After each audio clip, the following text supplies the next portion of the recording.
जय हिंद दोस्तों सामने अंधेरा घना है और जो रास्ता है वो जो है बड़ा धुंधला नज़र आ रहा है।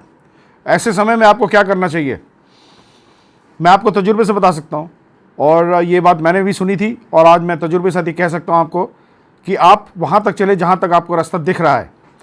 जहाँ तक रास्ता दिख रहा है आगे बढ़िए। जो दरवाज़ा जीवन में आगे दिख रहा है उसको खोलिए। आगे और 4 दरवाजे आपके लिए खुलेंगे, आगे और 4 रास्ते आपके लिए खुलेंगे। आज एक बच्चे के सुसाइड करने की खबर सुनी, मन बहुत व्यथित होता है ऐसी खबर सुन के। इमोशंस पे काबू करना बड़ा मुश्किल हो जाता है। माँ बाप की सोच के बड़ा दुख होता है। बराए मेहरबानी ऐसे स्टेप ना उठाएं, बहुत दुख होता है। कुछ एक सवालों के जवाब मैं आपको देता चलूँ। पहली बात, अग्निपथ स्कीम में कितनी वैकेंसियां हैं इस बार? जैसा कि आपको पता है 46,000 है। आने वाले समय में अगले साल या उससे अगले साल तक ये 60,000 तक होने की उम्मीद है और आगे 4-5 साल के अंदर इसको जो है 90,000 से 1,20,000 तक भी किया जा सकता है। जहाँ तक हम बात करते चलें डेफिशिएंसीज इस वक्त आर्मी नेवी एयरफोर्स में कितनी है, तो मैं दिसंबर 2021 के आंकड़े आपके सामने पेश कर देता हूँ। देखिए, आर्मी में 97,177 जो है डेफिशिएंसी थी। इंडियन एयरफोर्स में 4,850 और इंडियन नेवी में 11,466, 11,466 ये आंकड़े जो है दिसंबर 2021 तक के हैं।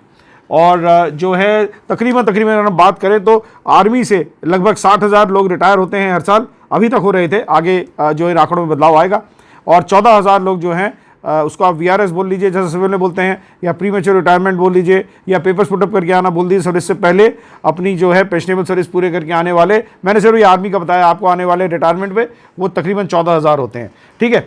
और इन अग्निवीर अभी जो जाएगी एंट्री, इसको जो है कोई महंगाई भत्ता और जो है मिलिट्री सर्विस पे देने का प्रावधान इसके अंदर नहीं है और कोई पेंशन, ग्रेजुटी, मेडिकल और कैंटीन की सुविधा नहीं है। हालांकि जब तक वो सर्विस में रहेंगी ये सारी सुविधाएं उनको मिलेगी, लेकिन बाहर जाने के बाद उनको ये सब सुविधाएं नहीं मिलेगी। एक्स सर्विसमैन स्टेटस ही नहीं होगा। एक्स सर्विसमैन स्टेटस नहीं होगा तो जो एक्स सर्विसमैन को मिलने वाली सुविधाएं हैं उनसे वो डेफिनेटली वंचित रहेंगे।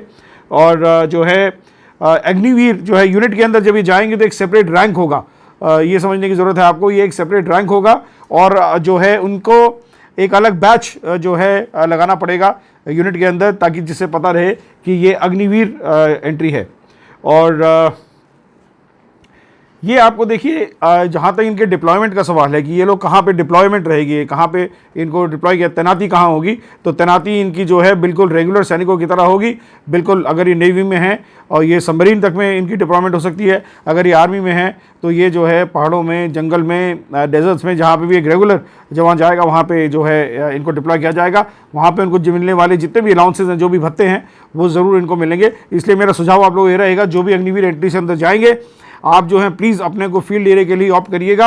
हार्डशिप्स देखिए, बहुत अच्छे अलाउंस इस वक्त हैं और आपको जो भी राशि मिलेगी उसमें आप इसको जो है बहुत अच्छी तरह से ऐड कर सकते हैं। खर्चे वहाँ पे कुछ होते नहीं हैं, फैसिलिटी सारी होती हैं और ये अलाउंसेस आपको आगे बहुत मदद करेंगे। दोस्तों, ये जो है मैंने आपको जैसा कि बताया था, अब जो है वाइस चीफ साहब का भी एक डिटेल्स आई हैं जो उन्होंने बताई हैं कि ये बच्चे जो अग्निवीर होंगे ये रेगुलर किस प्रकार से होंगे। जो 25% की हम बात कर रहे हैं, तो जैसे कि मैंने बताया था उसके बारे में एक पारदर्शी प्रक्रिया की बात कर रहे हैं वाइस चीफ साहब लेफ्टिनेंट जनरल BS राजू। उसकी मैं आपको बता देता हूं कि किस प्रकार से होगा। देखिए, सबसे पहले उनका कहना है कि ये पारदर्शी प्रक्रिया होगी जिसमें अग्निवीर को खुद महसूस होगा कि वो एक जो है बिल्कुल इम्पार्शियल तरीके से उसको सेलेक्ट किया गया है या नहीं किया गया है। देखिए, पहली स्क्रीनिंग जो होगी उसकी 6 महीने की जो उसकी ट्रेनिंग है, उसके बाद उसकी जो है पहली स्क्रीनिंग होगी। उसके बाद जो है उसकी जो रिपोर्टिंग होगी उसके सीनियर से, platoon commander, company commander, commanding officers, उसके द्वारा उसकी वार्षिक जो है एक रिपोर्टिंग होगी और इन सब रिपोर्ट्स को जो है लास्ट में उसके अलावा इसकी जो है, जैसे कि मैंने आपको पहले बताया था, फायरिंग स्किल बहुत मायने रखेगी।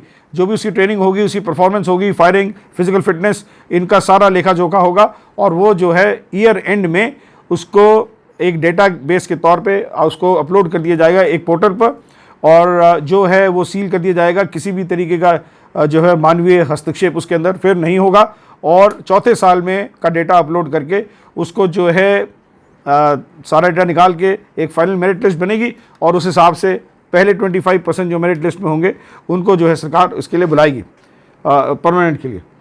और डिफरेंट वेटेज है इस रिपोर्ट की अलग अलग सर्विस के दौरान डिफरेंट वेटेज रहेगी। और उनका ये भी कहना था कि ये बड़े नियंत्रित तरीके से इसको आगे बढ़ा रहे हैं।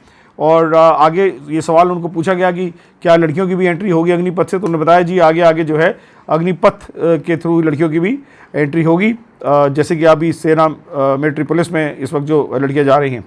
और ये एक बड़े नियंत्रित एनवायरनमेंट के अंदर ये हो रही है। और ऐसा उनका कहना है कि इसको एक पायलट प्रोजेक्ट के तौर पे लिया जा रहा है। और जो भी अब इसमें आगे जैसे जैसे ये प्रक्रिया आगे बढ़ेगी, इसमें देखने में इस समय हमें पता चलेगा कि आगे ये प्रक्रिया किस स्वरूप में आगे बढ़ रही है। तो दोस्तों ये कुछ सवाल थे जिनके जवाब मैंने सोचा मैं आपको दे दूं। और बाकी अब आप देखिए जीवन में कैसे कि बढ़ना है। मेरा तो यही है कहना कि जहाँ तक आपकी नज़र जाए वहाँ तक अपने कदम बढ़ाएं, रास्ते आगे अपने आप आपको मिलेंगे। प्लीज़ किसी भी किस्म की कोई गलत हरकत ना करें। और प्लीज़ आप अपने घर वालों के बारे में सोचें। Thank you very much. जय हिंद।